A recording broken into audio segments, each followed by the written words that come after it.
پھر بھی وہ بضد تھا۔ بس ایک احسان کر دو مجھ پر، جب میں جانے لگوں تو دائیں ہاتھ ہلا کر صرف ایک دفعہ مجھے بائے ممی کہہ دینا، پکارنا، بالکل اسی طرح جیسے رکی پکارتا تھا۔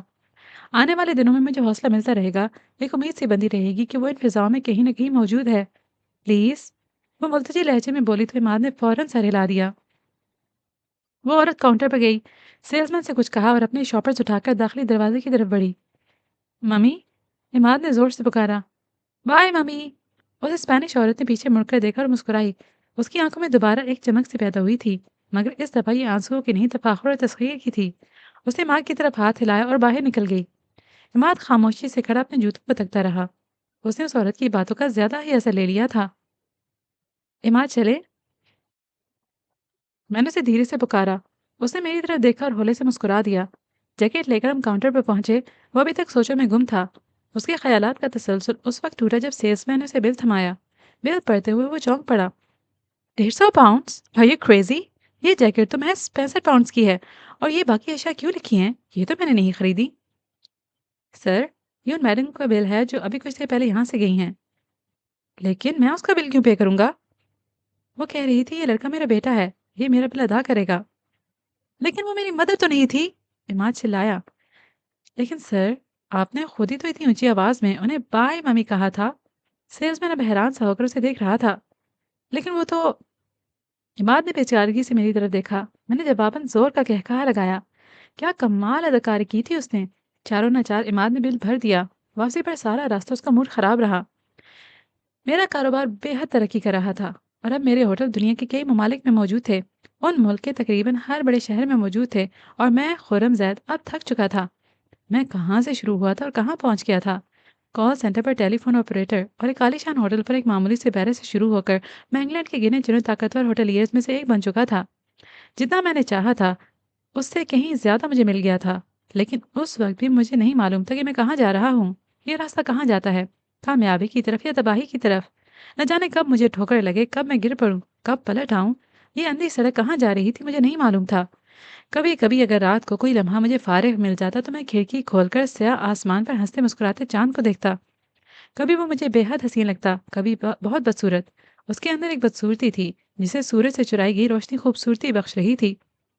مایوس ہو کر میں کھڑکی بند کر دیتا اور سوچتا کہ میں کہاں جا رہا ہوں۔ اگر میں 10,000 ہوٹلز بھی بنا لوں، بل گیٹ سے بھی زیادہ امیر ہو جاؤں، تو پھر کیا ہوگا؟ کیا سمل واپس آ جائے گی؟ کیا دنیا کی کوئی طاقت سمل کو واپس لا سکتی ہے؟ پھر کیا فائدہ اس دولت کا جو کسی کو اس کا سچا پیار نہ لوٹا سکے؟ کیا مجھے سمل واپس مل جائے گی؟ کیا مجھے کوئی اور لڑکی ملے گی جو اس جیسی ہو؟ شاید کوئی بہت خوبصورت لڑکی مجھے مل جائے، تب بھی وہ سمل تو نہیں ہوگی۔ وہ سمل کی طرح مسکرائے گی بھی نہیں، وہ سمل کی طرح روئے گی بھی نہیں۔ کوئی بھی لڑکی وہ نہیں ہو سکتی جو سمل تھی۔ اس کی جگہ کوئی اور نہیں لے سکتا۔ وہ بس ایک تھی، صرف ایک۔ اگر میرے پاس اس کی یادیں، اس کا احساس اور خیال نہ ہوتا، اگر میرے دل میں اس کے آنسو اور مسکراہٹیں محفوظ نہ ہوتی، میرے لاشعور میں وہ معصوم سی لڑکی نہ بستی، تو میں جی نہ پاتا۔ یہ سمل کا تصور تھا جو مجھے زندہ رکھے ہوئے تھا۔ یہ اس کی گہری آنکھیں تھیں جو میری ہر کامیابی کو دیکھتی تھیں۔ یہ اس کی محبت کے جگنو تھے جو اس تاریک راہ پر مجھے راستہ دکھاتے تھے۔ وہ کبھی بھی میری زندگی سے نہیں نکلی تھی، وہ میرے ساتھ تھی، ہر لمحہ، ہر پل۔ مومنہ شادی کے بعد شارجہ، جبکہ سونیا لاہور چلی گئی تھی۔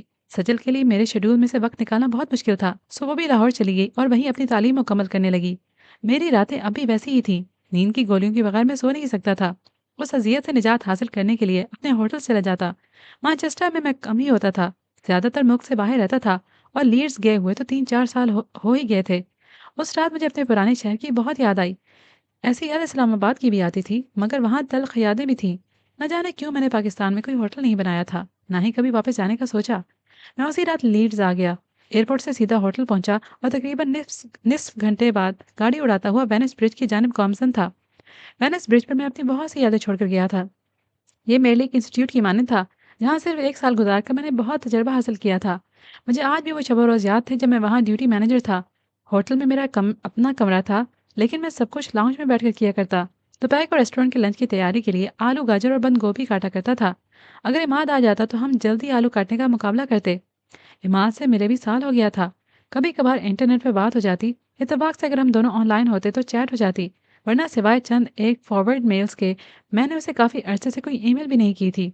کبھی اس کا فون آ گیا یا میں نے کال کر لی تو ٹھیک، ورنہ تو اس کی شکل دیکھے بھی کافی عرصہ ہو گیا تھا۔ وہ اب وینس برج سنبھالتا تھا، صفان شارجہ میں ہوتا تھا، اس کی تو شادی بھی ہو گئی تھی اور 2 یا 3 بچے بھی تھے۔ البتہ عماد سے میں جب بھی شادی کا کہتا تو وہ سر جھٹک کر جواب دیتا، لڑکیاں تو سر کا درد ہوتی ہیں۔ وہ اپنے آفس میں بیٹھا فون پر محو گفتگو تھا جب میں بغیر دستک کے اندر داخل ہوا۔ مجھے دیکھ کر اس نے فوراً فون رکھ دیا اور میرے سینے سے لگ گیا۔ کب آئے تم؟ وہ خوشگوار حیرت سے پوچھنے لگا۔ بالکل ابھی، میں نے بیٹھتے ہوئے جواب دیا۔ خیریت؟ اتنے عرصے بعد ہماری یاد کیسے آ گئی؟ بس لیڈز والوں کی یاد آ رہی تھی، سوچا شکل ہی دکھا دوں، تم تو ملتے ہی نہیں، میں ہی آ جاؤں۔ واہ کیا خوب کہی، تم تو جیسے روز ڈنر میرے ساتھ کرتے ہو نا۔ وہ طرز سے بولا۔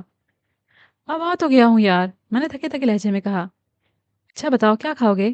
وہ صدا کا مہمان نواز پوچھنے لگا۔ میں نے نفی میں سر ہلا دیا۔ کھانا کھا کر آ رہا ہوں، تم سناؤ گھر میں سب کیسے ہیں؟ ٹھیک ہیں، وہ دھیرے سے بولا۔ اور سنا فریہ کیسی ہے؟ میں نے یوں ہی پوچھ لیا۔ ٹھیک ہے، کل میری بات ہوئی تھی اسے، اپنے ہسبینڈ کے لیے رشین سیلڈ بنا رہی تھی، وہ لوگ 2 روز تک انگلینڈ آ رہے ہیں۔ That's good. پھر کافی دیر ہم فضول گپے ہانکتے رہے۔ تقریباً آدھے گھنٹے بعد میری گاڑی لیڈز کی سڑکوں پر دوڑ رہی تھی۔ ہر گزرتی سڑک کے ساتھ نہ جانے کتنی یادیں وابستہ تھیں۔ میں نے زندگی کے 3 سال اس شہر میں گزارے تھے اور مانچسٹر میں اس سے دگنا عرصہ گزارا تھا، مگر لیڈز میں گزارے وہ ماہ و سال مجھے یاد تھے۔ مجھے اس شہر کی گلیوں اور مکانوں میں اپنا عکس، اپنا ماضی نظر آ رہا تھا۔ ایسے محسوس ہو رہا تھا جیسے پچھلے 6 برس بیچ میں ہی کہیں رہ گئے ہوں۔ میں تو یہاں سے کبھی گیا ہی نہیں تھا۔ اس جگہ میں نے اپنا بہت کچھ چھوڑایا تھا۔ جب تک میں یہاں تھا یہی سمجھتا رہا کہ وہ زندہ ہے اور اس کے لیے محنت کرتا رہا۔ بعد میں لندن جا کر اصل حقیقت کا علم ہوا۔ اس کے بعد گزرنے والے روز و شب وقت کی دھول میں گم ہو کر رہ گئے تھے۔ نہ جانے وہ برس کہاں بیتے تھے، بلکہ وہ تو شاید میری زندگی میں آئے ہی نہیں تھے۔ میرا دل تو ابھی 6 سال پیچھے تھا، اس گھڑی سے آگے بڑھا ہی نہیں تھا۔ لیڈز جنرل انفرمری کو دیکھ کر مجھے 1997 کی سردیوں کے وہ دن یاد آ گئے جب چیسٹ انفیکشن کے باعث میں 2 روز تک اس ہسپتال میں داخل رہا تھا۔ وارنر ولیج سنیما کے سامنے سے گزرتے ہوئے میرے ذہن کے پردے پر وہ دن نمودار ہوا جب میں عماد، عمر، صفوان اور حیدر ٹائٹینک دیکھنے کے لیے یہاں آئے تھے اور واپسی پر عماد اور عمر کی زبردست لڑائی ہوئی تھی۔ ہیڈنگلی کرکٹ اسٹیڈیم کے قریب جا کر بے اختیار مجھے پاکستان اور انگلینڈ کے درمیان کھیلا گیا وہ کرکٹ میچ یاد آ گیا جسے دیکھنے کے لیے میں نے عماد کو فون کر کے ہوٹل بلا لیا تھا اور خود اسٹیڈیم جا پہنچا، مگر عماد خود بھی وہیں بیٹھا میچ دیکھ رہا تھا۔ موریسن مارکیٹ اور ایسٹا شاپنگ مال سے فریہ کی شادی کے لیے گھنٹوں ہم نے شاپنگ کی تھی۔ ہیئر ہلز کے کارنر پر ایک پاکستانی کی دکان سے ہم اکثر چکن ٹکا یا پکوڑے کھایا کرتے تھے۔ میں کیا کیا یاد کرتا، اس شہر کی ہر سڑک، ہر عمارت اور ہر دکان سے کتنی زندگی جھلکتی تھی۔ وہ زندگی جو کبھی میرے اندر ہوتی تھی، جو میرے لہو میری روح میں شامل تھی، وہ جذبہ، وہ جوش اور زندہ دلی جو میری رگوں میں سرایت کیے ہوئی تھی، وہ محبت جو میرے من میں موجود تھی۔ تب میرا دل زندہ تھا، اس کے اندر کسی کی محبت، کسی کو پا لینے کا جذبہ میں چلتا تھا، مگر اب وہ ایک ویران گوشے کی مانند تھا جہاں صرف کھنڈر تھے۔ اب میرے دل نے کام کرنا چھوڑ دیا تھا، صرف میرا دماغ 24 گھنٹے کام کرتا، مجھے پیسہ بنانے کی مشین بنائے رکھتا۔ اور پھر میں نے وہ جگہ دیکھ لی، میڈم کیرن کا پب۔ میرے قدم خود بخود پب کی جانب بڑھ اٹھ گئے۔ سب کچھ ویسا ہی تھا جیسے میں 9 برس پہلے چھوڑ کر گیا تھا۔ پہلی دفعہ میں یہاں آیا تھا تو مجھ پر حیرت اور خوف کا غلبہ تھا، اس دفعہ مجھ پر ایک بے خودی سی طاری تھی۔ ایک عجیب سا احساس مجھے یہاں کھینچ لایا تھا۔ وہ کونے میں رکھی اسی میز پر بیٹھی تھی جہاں کئی برس پہلے ہم بیٹھے تھے۔ اس نے آج بھی گرے بلاؤز اور اسکرٹ پہن رکھی تھی۔ اس کا چہرہ اب بھی ویسا ہی شگفتہ اور جوان تھا۔ مجھے دیکھ کر آج بھی وہ مسکرائی تھی۔ میں آرام سے کرسی کھینچ کر بیٹھ گیا۔ میں تمہارا ہی انتظار کر رہی تھی خرم، وہ ہولے سے بولی۔ کب سے؟ جس دن سے تم یہاں سے گئے تھے، اس لمحے سے تمہارا انتظار کر رہی ہوں۔ مجھے معلوم تھا کہ تم ضرور آؤ گے۔ تمہیں کچھ معلوم نہیں ہے میڈم، وہ مجھے یاد نہیں کرتی، وہ میرے لیے نہیں روتی، کیونکہ وہ اس دنیا سے کب کی جا چکی ہے۔ وہ کب کی مجھ سے روٹ کر یہ کائنات چھوڑ چکی ہے۔ کیا تم جانتی نہیں تھی یا مجھ سے حقیقت کو چھپا لیا؟ وہ چند لمحے خاموشی سے مجھے تکتی رہی۔ بتاؤ نا میڈم، کیوں کیا تم نے میرے ساتھ اس طرح؟ اس لیے تو کہتی تھی خرم کہ واپس چلے جاؤ، مگر تم نہیں گئے۔ اگر چلے جاتے تو اتنا بوجھ نہ ہوتا تمہارے دل پر۔ مگر کیا ہوتا واپس جانے کا؟ بزنس مین ہونا، فائدہ نقصان دیکھتے ہو۔ کیا فرق پڑتا ہے میڈم، وہ واپس تو نہیں آ سکتی نا؟ میں شکست خوردہ لہجے میں کہا۔ خرم، وقت انسان کو بدل دیتا ہے، وہ آہستہ سے بولی۔ مگر میں نہیں بدلا۔ میں تمہاری بات نہیں کر رہی۔ پھر میں اس کی بات کر رہی ہوں۔ کس کی؟ وہ بہت بدل گئی ہے، وہ ویسی نہیں رہی جیسے پہلے تھی۔ وہ تمہارے لیے بدلی ہے کیونکہ وہ تم سے محبت کرتی ہے۔ کون؟ وہ خاموش رہی تو میں خود ہی بول پڑا۔ مہنور، تم چاہتے تھے شیخ جہانگیر تمہیں دماغ کی حیثیت سے قبول کر لیں، اب تمہاری خواہش پوری ہو سکتی ہے۔ وہ مسکرائی، اس کی بیٹی سے شادی کر کے۔ لیکن وہ تو مر گئی ہے۔